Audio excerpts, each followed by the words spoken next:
മാറ്റങ്ങൾ രണ്ട് തരത്തിലുണ്ട്.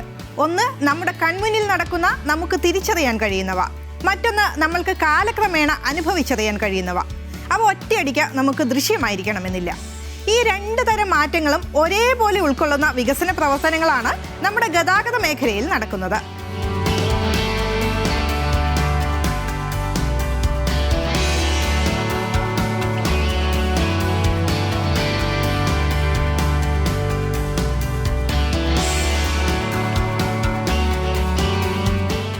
ഇപ്പോൾ നമ്മുടെ റെയിൽ ഗതാഗതം വിപ്ലവകരമായ ഒരു മാറ്റത്തിന് സാക്ഷ്യം വഹിക്കുകയാണ്. ഹൈഡ്രജൻ ഫ്യൂവൽ സെൽ സാങ്കേതികവിദ്യ ഉപയോഗിച്ച് പ്രവർത്തിക്കുന്ന ട്രെയിൻ നമ്മുടെ നാട്ടിലും എത്തിയിരിക്കുന്നു.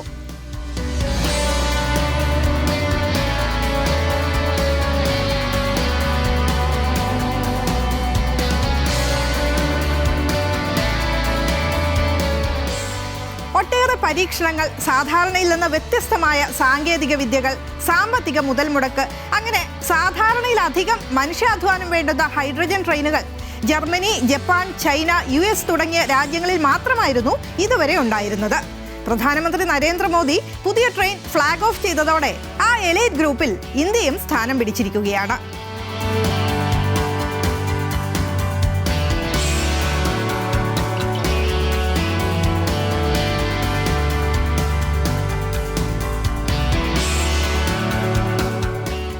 ഹരിയാനയിലെ ജിന്ദ് സോനിപത്ത് റൂട്ടിലാണ് പുതിയ ട്രെയിൻ സർവീസ് നടത്തുന്നത്.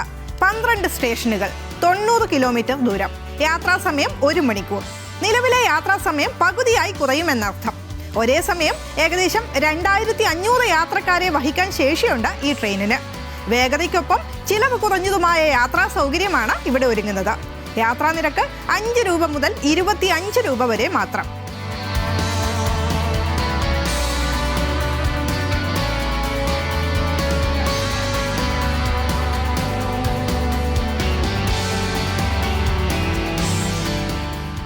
ഏത് സാധാരണക്കാരനും പ്രാപ്യമാണ് അത്യാധുനിക സൗകര്യങ്ങളോടുകൂടിയ ഈ ട്രെയിൻ.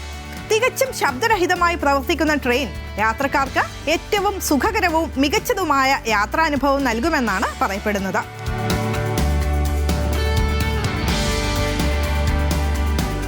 ഇതൊന്നുമല്ല ഈ ട്രെയിനിന്റെ ഏറ്റവും വലിയ പ്രത്യേകത. പരിസ്ഥിതി സൗഹൃദം ഉറപ്പാക്കുന്ന ആദ്യ ട്രെയിനാണ് ഇത്.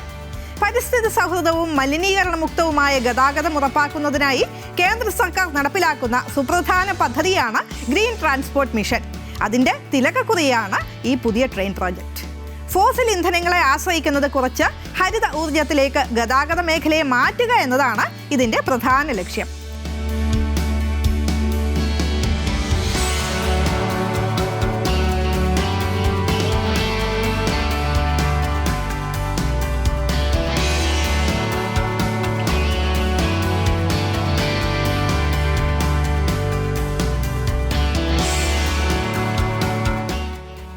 ബഹിർഗമനം കുറച്ച് ആഗോളതാപനം നിയന്ത്രിച്ച് ഭൂമിയെ സംരക്ഷിക്കുക എന്ന ഭാരിച്ച ഉത്തരവാദിത്വം കൂടി ഏറ്റെടുക്കുകയാണ് ഇന്ത്യ ഇതിലൂടെ. നമുക്ക് അഭിമാനിക്കാൻ വക നൽകുന്ന മെയ്ക്ക് ഇൻ ഇന്ത്യ പദ്ധതിക്ക് കരുത്തേകുന്ന മുന്നേറ്റം അതാണ് ഇപ്പോൾ കുതിച്ചു പായുന്നത്. തദ്ദേശീയമായി വികസിപ്പിച്ച റെയിൽ സാങ്കേതിക വിദ്യയാണ് ഇവിടെ ഉപയോഗിച്ചിരിക്കുന്നത്. ട്രെയിനിൽ 10 കോച്ചുകളുണ്ട്.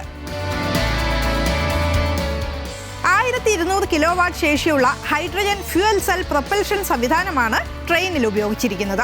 ഡീസലിന് പകരം ഹൈഡ്രജനും ഓക്സിജനും തമ്മിലുള്ള രാസപ്രവർത്തനത്തിലൂടെ വൈദ്യുതി ഉൽപ്പാദനം നടക്കും. അതിലാണ് ട്രെയിൻ ഓടുന്നത്. ഈ രാസപ്രവർത്തനത്തിലൂടെ നീരാവിയും ചൂടും മാത്രമാണ് പുറത്തേക്ക് പുറന്തള്ളപ്പെടുന്നത്. പുകയോ കാർബണോ ഉണ്ടാകുന്നില്ല. ഒരു തവണ ഹൈഡ്രജൻ നിറച്ചാൽ ഏകദേശം 250 കിലോമീറ്റർ വരെ ട്രെയിനിന് സർവീസ് നടത്താൻ കഴിയും. 27ഓളം ഹൈഡ്രജൻ സിലിണ്ടറുകളാണ് ഇതിൽ സ്ഥാപിച്ചിരിക്കുന്നത്. അപകട സാധ്യത കൂടുതലാണ് എന്നതിനാൽ എല്ലാവിധ സുരക്ഷാ സംവിധാനങ്ങളും ട്രെയിനിൽ സജ്ജീകരിച്ചിട്ടുണ്ട്. പ്രത്യേക പരിശീലനം ലഭിച്ച ജീവനക്കാരാണ് ഇതിലുള്ളത്.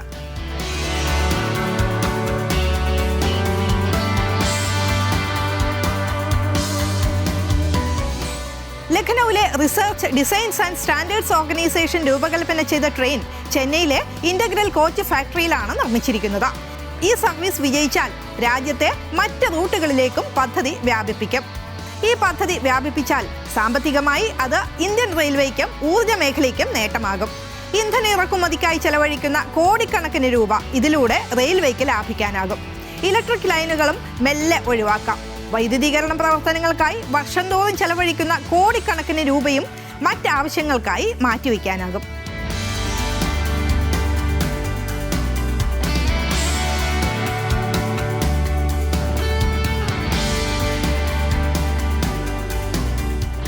ഒരു വെടിക്ക് രണ്ട് പക്ഷി. ഡീസലിനോടുള്ള ആശ്രിതത്വം കുറയ്ക്കണം, ഇന്ധന ചെലവ് ലാഭിക്കണം, യാത്ര സുഗമമാക്കണം, അതോടൊപ്പം പരിസ്ഥിതി മലിനീകരണം നിയന്ത്രിക്കണം. അതിനെല്ലാമുള്ള ഒറ്റ പ്രതിവിധിയാണ് ഈ ഹൈഡ്രജൻ ട്രെയിനുകൾ.